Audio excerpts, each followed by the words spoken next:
Hello, Om Namah Shivaya. मैं हूँ Shivangi Shulta Rai Chatterjee. Welcome to my channel शुलताज ओपन विंडो. सैजिटेरियस धनु, ये आपका रीडिंग है. सैजिटेरियस ये जो रीडिंग है ये 1 दिसंबर से 15 दिसंबर 2024 तक का एनर्जी के ऊपर है.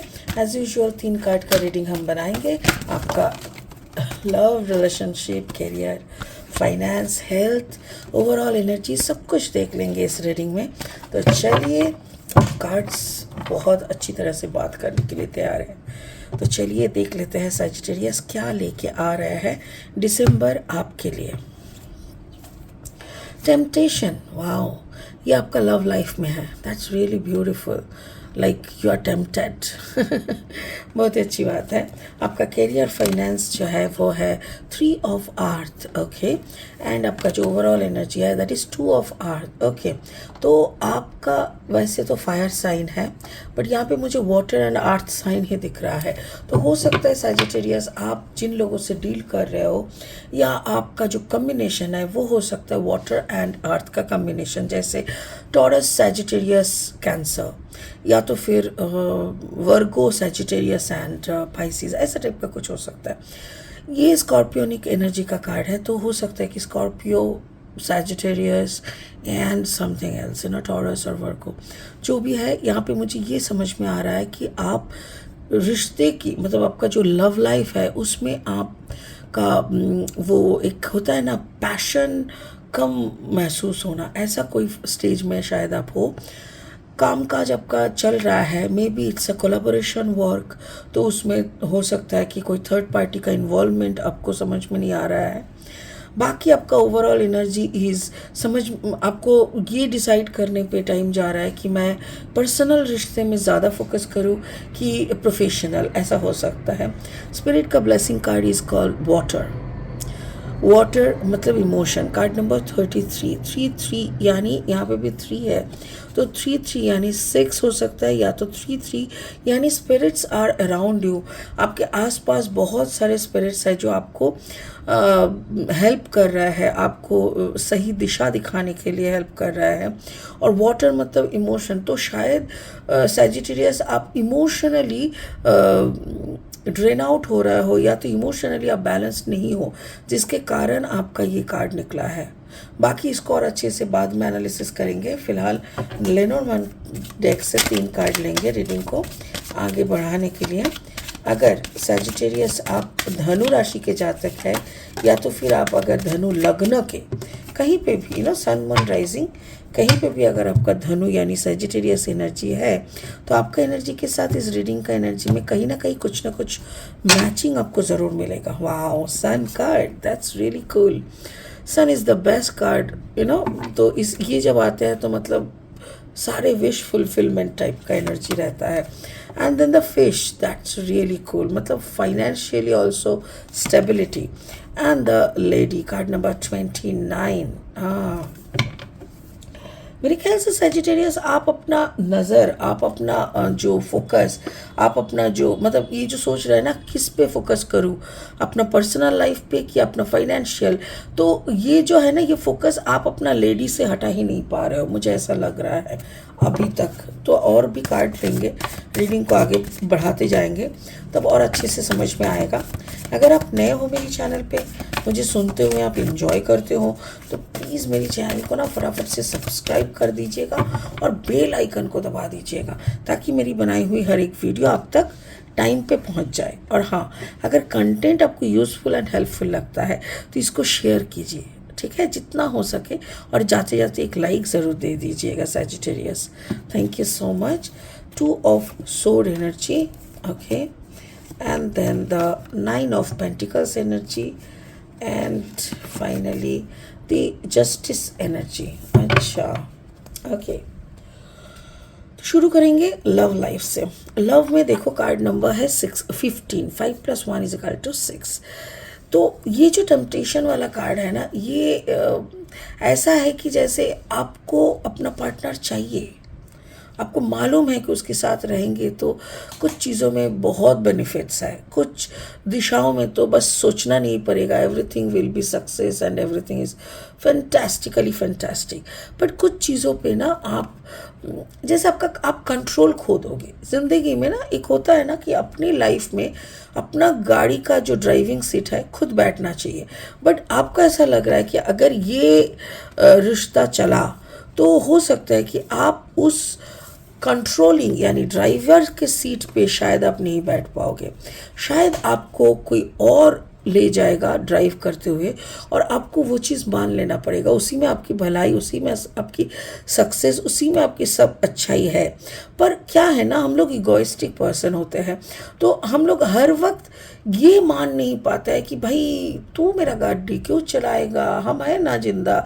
तो ये एक है, स्पिरिट का कहना है या तो आप सब कुछ छोड़ के एकदम बिंदास अपनी ज़िंदगी जियो, सन इज़ देयर, यानी पॉजिटिव एनर्जी आपको घेर के रखेगा, आपका कोई नुकसान नहीं होगा। या तो फिर अगर आपको खुद की कंट्रोल खुद के हाथ में लेना है, देन ऑब्वियसली इस रिश्ते में आप रुक नहीं सकते, कंटिन्यू नहीं कर सकते।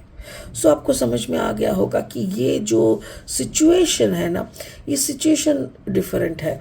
आपको अगर सच में इसके साथ रुकना है, सन एनर्जी के साथ रुकना है, देन आपको ये कंट्रोलिंग वाला फ्रीक वाला जो एनर्जी है कि नहीं मैं कंट्रोल करूँगी, मैं कंट्रोल करूँगा, ये वाला एनर्जी से आपको निकलना पड़ेगा, वरना आप नहीं टिक पाओगे।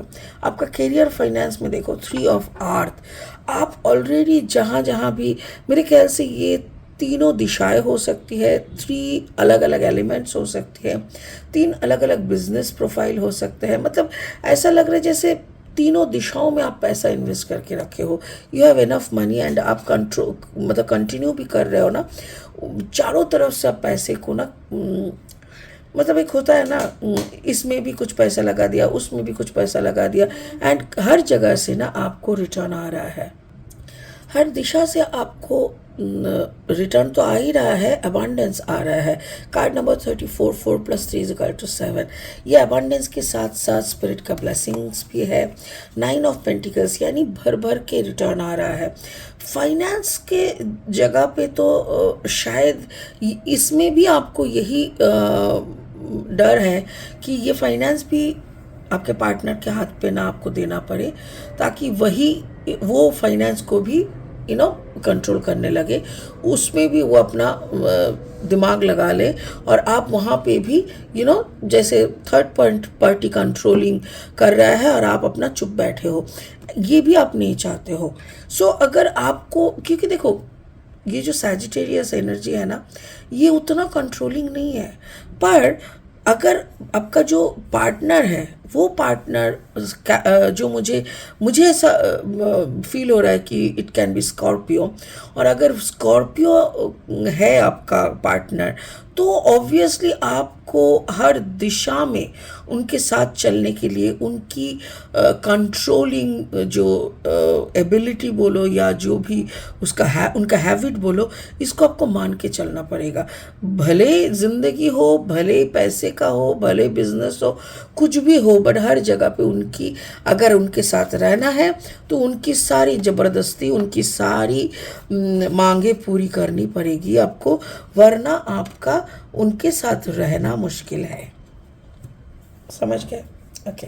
आपका जो ओवरऑल एनर्जी या हेल्थ एनर्जी जैसा भी बोलो, आप देखो एक बंदा फ्रीली अपना ज़िंदगी जी रहा है तो ऑब्वियसली उसकी लाइफ में कोई टेंशन नहीं रहता, बट एक बंदा फ्रीली क्या जिए, उसको उठते ही बोला जा रहा है कि तुम आज ये करोगे, फिर सोते जाते वक्त हर वक्त क्या करेगा बंदा, क्या खाएगा बंदा, हर कुछ अगर कोई और के हाथ में है तो फिर वो ज़िंदगी थोड़ा सा डिस्टर्बिंग तो हो ही जाता है।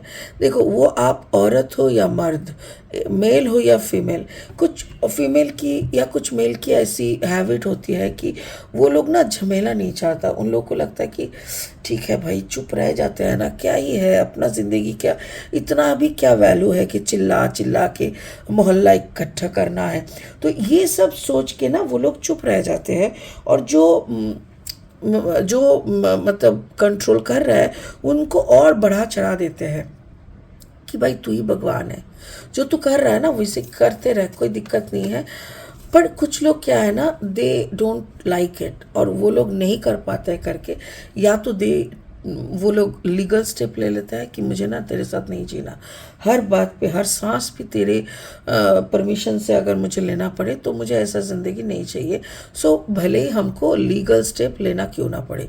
तो हो सकता है सैजिटेरियस कि आप थक के मारे कोई लीगल स्टेप यानी डिवोर्स का मामला बोलो या कोई भी मानहानि का मामला बोलो, कुछ ना कुछ आप लीगल स्टेप शायद लेने वाले हो। अगर ऐसा भी है तो भी आप सोच समझ के लेना, क्योंकि देखो जहाँ पे इमोशन बहुत हाई रहता है, इमोशन का मतलब क्या है, सिर्फ प्यार ये नहीं है, एवरी सिंगल फीलिंग्स जो भी आप व्यक्त करते हो, जो भी आप सामने वाले को समझाते हो, दैट इज़ इमोशन। आप रो के समझा सकते हो, चिल्ला के समझा सकते हो, झगड़ा करके आप सेंजुअली समझा सकते हो, सेक्सुअली समझा सकते हो, कोई भी तरीके से समझाने का ही मतलब है इमोशन। तो आप कोई भी तरफ अगर कुछ ज़्यादा इतना दिन झुके हुए हो, अचानक से आप लौटना चाह रहे हो, तो आपके लिए थोड़ा टफ हो सकता है सैजिटेरियस। वरना मुझे ऐसा लग रहा है कि जो भी आप अगर थोड़ा सोच लो, अगर आपको सच में लीगल केस करना भी है तो भी आप अच्छे से सोच विचार करके ही आगे बढ़ना, क्योंकि मुझे ऐसा लग रहा है जैसे ये लीगल केस करने का जो आपका आइडिया है, ये आइडिया हो सकता है कि अगर आप ना भी करो तो भी चल जाएगा। ओके, स्पिरिट का ब्लेसिंग कार्ड वही बोल रहा है कि इमोशनली ड्राइव मत हो जाना, दिमाग को कूल रख के स्टेबिलिटी के साथ डिसीजन लेना। एक डिसीजन पे बहुत कुछ डिपेंड करता है, तो बहकाव में आके किसी की बातों में आके मतलब एकदम फ्रीक होके कुछ भी कर लेना, ये बुद्धिमान का काम नहीं है। Spirit set they are helping you to take your own decision, तो उस पर भरोसा करो, थोड़ा प्रेयर करो। देखो उनका हाथ देखो प्रेइंग मोड में है, तो थोड़ा प्रेयर करो और अच्छे से यूनिवर्स से पूछ लो कि हमें किस तरफ जाना चाहिए। ठीक है, तो सैजिटेरियस आपका अगर आप सब उनका सुन के चलोगे then everything is in a beautiful system. अगर आप सुन के नहीं चलना चाहोगे तो सच में बिखर जाने का एक बात है। So it is your choice, संवर के ऐसे ही रहना है जैसे आप रह रहे हो, या तो बिखर के फिर से खुद को नए सिलसिले में शुरू करना है। राइट, होप आप समझ गए होंगे मेरी कार्ड्स का गाइडेंस। इसी उम्मीद के साथ इस रीडिंग को यही ख़त्म करते हैं, फिर मिलेंगे बहुत जल्दी। ओम नमः शिवाय का जाप करते रहे। Thank you so much, bye bye.